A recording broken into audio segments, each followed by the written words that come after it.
आज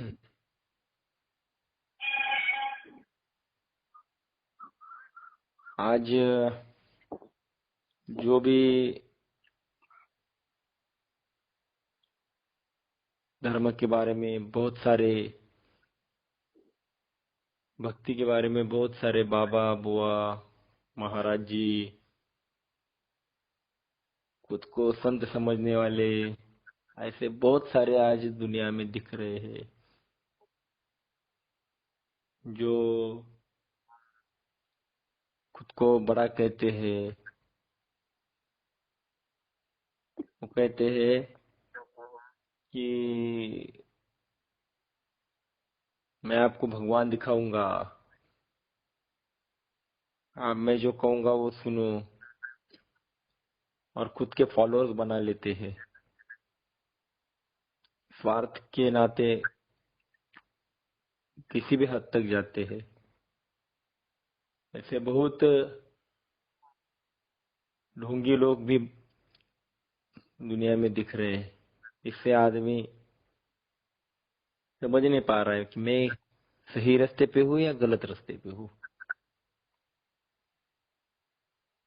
तो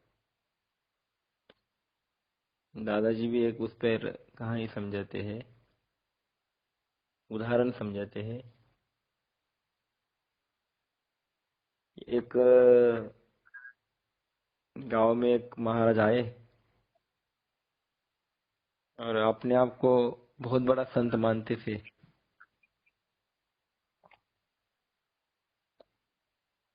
तो उनके यहाँ बहुत भीड़ होने लगी, और उनके मन में लालच बहुत था। लोगों को कहते थे, मैं आपको स्वर्ग का रास्ता दिखाऊंगा, स्वर्ग में जगह दे दूंगा।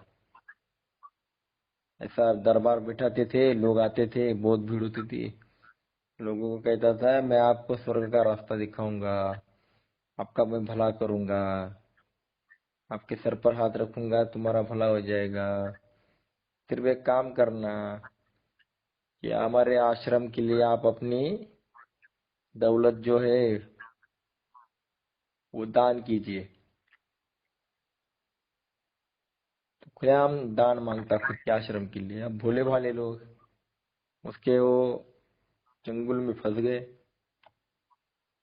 लोगों को बोलता था, सबको स्वर्ग दूंगा, ये माया है, पैसा, जो भी आप बंगला गाड़ी इसमें अटक गए हुए माया है, इस माया से बाहर निकलो।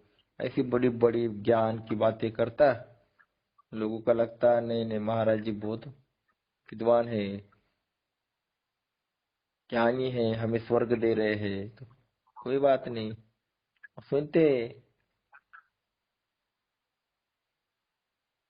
तो ऐसा गांव में बाजू में एक देवी भाई थे। तो उनको पता चला, वो बोले चलो मैं भी जाता हूँ, देखता हूँ क्या है इनका। तो वो भी आ गए उसके दरबार में उस दिन। तो उन्होंने भी सुना कि ये जो महाराज है उसको संत कहता है। ये कहता है कि आप अपना जो भी कुछ है वो हमें आज दान कर दो, मैं आपको स्वर्ग दे दूंगा।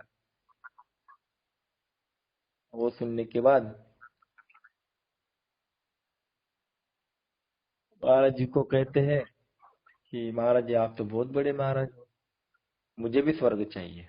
वादेय कहता है, मुझे भी स्वर्ग चाहिए। बोले बेटा तेरे को स्वर्ग मिल जाएगा, तू तेरी दौलत वो सब कुछ है ना स्टेट, वो मेरे आश्रम के हवाले कर दे, मैं तुझे स्वर्ग दे दूंगा, वैकुंठ दे दूंगा, स्वर्ग दे दूंगा। तो स्वाध्याय बोलता, जी महाराज मैं ऐसा ही करता हूँ। वो बोलता, मैं आपको मेरी सारी प्रॉपर्टी दान में देता हूँ। तो वो बोलता है कि मैंने आपको मुंबई शहर दे दिया, मैंने आपको दिल्ली शहर दे दिया, मैंने अहमदाबाद दे दिया, मैंने पटना दे दिया, मैंने ये दे दिया वो दे दिया, ऐसा सब बोलने लगता है। ले लो महाराज जी ले लो। स्वाध्याय कहता है, ये सब शहर आप ले लो, सब शहर ले लो। तो महाराज जी को गुस्सा आता है, इतने सारे लोगों के सामने ये मेरी मजाक उड़ा रहा है।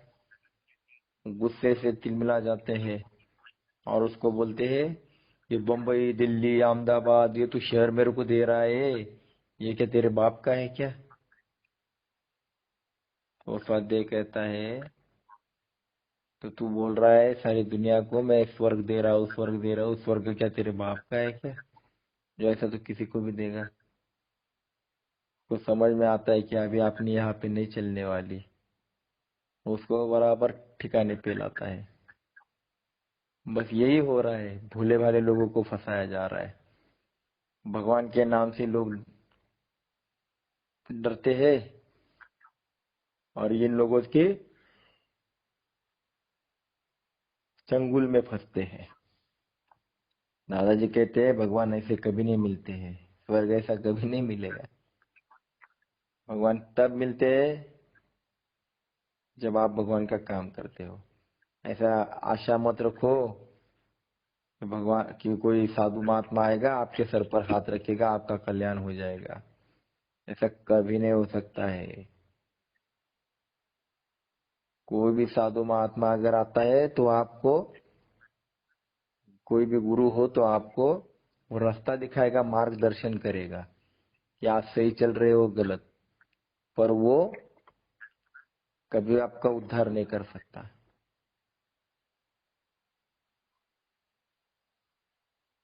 भगवत गीता में कहा है, भगवान श्री कृष्ण अर्जुन से कहते हैं, उद्धरेद आत्मनात्मानम आत्मानम वसादयेत। तेरा उद्धार तुझे ही करना है, मैं तो केवल साथ दूंगा। अरे जहाँ भगवान कृष्ण ने अर्जुन का उद्धार नहीं किया, उसको लड़ने के लिए बोला, वो तो कायम 24 घंटा साथ रहता था अर्जुन। उद्धार ही करना होता तो अर्जुन को क्यों लड़ना पड़ा? भगवान कृष्ण ही एक चक्र के साथ सबको नहीं उड़ा देते, पर अर्जुन को कहा लड़ना पड़ेगा। भगवान साथ देते हैं। वैसा भगवान को पाना है तो खुद को भगवान का काम करना पड़ेगा। ऐसे किसी गुरु के पास बैठकर, किसी महाराज के पास बैठकर भगवान नहीं मिलेगा। भगवान का मिलने के लिए गुरु मार्गदर्शन करेगा कि तू बेटा ऐसे रास्ते से चल, तू बराबर चल रहा है।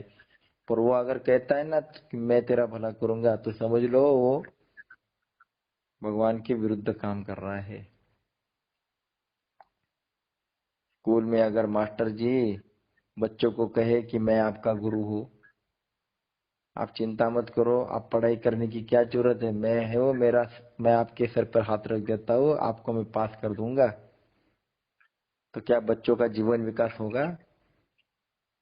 चलो मान लेते बच्चा पास हो गया, गुरु ने पास कर दिया, पर उसको कुछ आएगा? कुछ नहीं आएगा। सर्टिफिकेट क्या काम का, पर ज्ञान की प्राप्ति होगी नहीं। गुरु कहेगा मैं हूँ, आप पढ़ाई करो, है कि नहीं? इसीलिए खुद का उद्धार खुद को करना पड़ेगा। ऐसे एक महाराज जी थे, उनके पास शिष्य आया और बोला, महाराज जी मैं तो आपका प्रवचन 3-4 साल से सुनता आ रहा हूँ, कोई फर्क नहीं पड़ रहा है मेरे जीवन में, तो ऐसा क्यों होता है? तो महाराज जी बोले, बोले मैं इतनी अच्छी अच्छी बातें आपको सुनाता हूँ, आपको फर्क नहीं पड़ रहा है? उसके लिए बोले कुछ कृति करनी पड़ती है, केवल सुनने से नहीं चलता है। बोले आप यहाँ बैठे बैठे अगर बोले आपको अगर यहाँ से नासिक से बम्बई जाना होगा तो पैदल कितना दिन लगेगा? बोले 2 दिन लगेंगे। बोले गाड़ी से गए तो 5 घंटे, एरोप्लेन से गए तो बोले 15 मिनट। Very good. मतलब आपको अगर जाना है तो क्या करना पड़ेगा? गाड़ी में या पैदल चलना तो पड़ेगा ना। जब तक आप चलना नहीं शुरू करते तब तक बम्बई आएगा क्या? नहीं आएगा। अगर बैठे बैठे तुम बम्बई का जप करते बैठोगे, बम्बई बम्बई बम्बई बम्बई, तो बम्बई आएगा? नहीं आएगा। चलना पड़ेगा। ऐसा जब हम कहते हैं, महाराज जी कहते हैं कि जब हम समझाते हैं तो तुझे जीवन में परिवर्तन लाना पड़ेगा, उसके लिए कुछ कृति करनी पड़ेगी। तो तू चलना शुरू कर, तेरे में बदला आ जाएगा। तो ऐसा गुरु समझाते हैं, तुझे चलना पड़ेगा। ऐसे दादाजी समझाते हैं कि आपको भगवान से मिलना है तो कृति करनी पड़ेगी, वृत्ति बदलनी पड़ेगी। और वृत्ति तभी बदलती है जब दिमाग में ये बात फिक्स होती है, भगवान मुझे देख रहा है, भगवान मेरे साथ है। वृत्ति तब बदलती है। दादाजी कहते हैं कि अगर मेरे घर में, अगर मैं मेरे पिताजी के साथ चल रहा हूँ रास्ते से, मैं मेरे पिताजी के साथ चल रहा हूँ, मैंने उंगली पकड़ के चल रहा हूँ, तो मैं इधर उधर टेढ़ा नहीं देखता हूँ। मैं गलत विचार मन में नहीं लाता हूँ, उल्टा सुल्टा नहीं सोचता हूँ। क्यों? क्योंकि मेरा बाप मेरे साथ है। जब मेरा बाप साथ है तो मैं उल्टा पुल्टा काम नहीं करता हूँ, किसी को टेढ़ी नजर से नहीं देखता हूँ। अगर ये साधारण बाप मेरे साथ है तो मैं सीधा चल रहा हूँ। तो ये सोच अगर फिक्स हो जाए तो भगवान मेरे साथ है। अगर भगवान मेरे साथ है, ये 24 घंटा आप याद रखोगे तो आप गलत काम कैसा करोगे? भगवान मुझे देख रहा है, ये अगर आपके दिमाग में आएगा तो आप गलत काम कैसा करोगे? कभी नहीं करोगे। विश्व की शक्ति, आज लोगों को लगता है कि भगवान केवल मंदिर में है, इसीलिए मंदिर में जाते हैं तब सात्विक रहते हैं, अच्छे रहते हैं, और बाहर निकलते हैं तब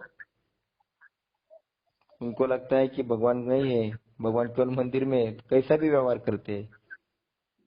नहीं, भगवान मेरे साथ है, ये सोच अगर लेकर चलते हो, भगवान सभी जगह पे ये सोच लेकर चलते हो, तो कभी गलत काम नहीं करेंगे। तो दादाजी ने केवल ये नहीं कहा कि मैं हूँ, मैं भला करूंगा, नहीं, दादाजी कहते हैं तू उठ, काम पे लग जा।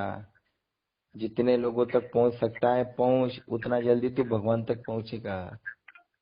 उठ, घर घर जा, सबको त्रिकाल संध्या समझा। तू नहीं करेगा त्रिकाल संध्या तो भी भगवान तेरा भोजन पचाने वाला है, तुझे उठाने वाला है, तुझे सुलाने वाला है। ये कोई बड़ी बात नहीं है। आज तक तो हम बिना त्रिकाल संध्या जी तो रहे हैं, पर फर्क इतना होता है, दादाजी कहते हैं कि ये कृतज्ञ आदमी है, जो भगवान की कृतज्ञता नहीं व्यक्त करता। त्रिकाल संध्या मतलब भगवान की कृतज्ञता व्यक्त करना है कि भगवान मैं आपका बहुत आभारी हूँ, कि सही में आपकी वजह से मैं उठ रहा हूँ, आपकी वजह से सो रहा हूँ, आपकी वजह से मेरा भोजन हजम हो रहा है, आप कितना मेरे लिए काम करते हो। और ये कृतज्ञता व्यक्त करने के लिए त्रिकाल संध्या है। ये मानवता का लक्षण है, कृतज्ञता ये मानवता का लक्षण है। पशु के जीवन में थोड़ी कृतज्ञता है, उसको क्या पता किसने मुझे उठाया, पचाया, सुलाया। क्या मैं पशु हूँ? मैं इंसान हूँ। अगर मैं इंसान हूँ तो मैं भगवान को पहले याद करना है, वो भी सातत्य से याद करना है। बाबा जी कहते हैं पहला त्रिकाल संध्या और दूसरा स्वाध्याय। हफ्ते में एक दिन हम निस्वार्थ हेतु से एकत्रित होंगे और उस वक्त हम त्रिकाल संध्या, भगवान के बारे में, भक्ति के बारे में बातें करेंगे। दादा जी इसको कहते हैं कि स्वाध्याय करूंगा। तो इसके लिए हमको खुद को उठकर चलना पड़ेगा। कोई गुरु सर पर हाथ रखकर भला नहीं करने वाला हमारा। हम कमाएंगे तो खाएंगे, कोई लाकर नहीं देने वाला। वैसा ही भक्ति में होता है। इसलिए उद्धरेदात्मनात्मानम आत्मानम वसै, तेरा उद्धार तुझे ही करना पड़ेगा। दादाजी ने खुद काम किया, पूरी दुनिया में घूमे, पूरी दुनिया में चल कर गए। दादा ने हमको चलना सिखाया। यही चलना आपको भी सीखना है। खुद के लिए, स्वार्थ के लिए तो हम दिन भर चलते हैं, स्वार्थ के लिए हम दिन भर बड़बड़ करते हैं, बोलते हैं। तो क्या एक आध दिन, एक आध वक्त निस्वार्थ के लिए नहीं बोल सकते? निस्वार्थ से नहीं चल सकते? हम जरूर चल सकते हैं। इसलिए हमें क्या करना है? खुद का उद्धार करना है तो काम करना है। तो ये बात हम आज फिक्स करेंगे दिमाग में कि गुरु जो होता है वो मार्गदर्शक होता है, उद्धारक नहीं होता है। तो इसीलिए हमें भक्ति अगर करनी है तो काम करना पड़ेगा, भगवान का काम करना पड़ेगा। तो आज का जो है बात हम आज जरा जल्दी करते हैं, रुक जाते हैं। तो आज हम यही रुकेंगे, कल भी शायद थोड़ा कम ही बोलेंगे, फिर परसों से फिर ज्यादा बोलूंगा मैं। हाँ, आज और कल का दिन थोड़ा एडजस्ट कर लेंगे हम व्यस्तता की वजह से। ओके पारस जी। जय राधे, जी जी, हम्म, जय राधे, जय राधे, हाँ, जय राधे, जय राधे, जय योगेश्वर। जय श्री कृष्ण, जय श्री कृष्ण, जय श्री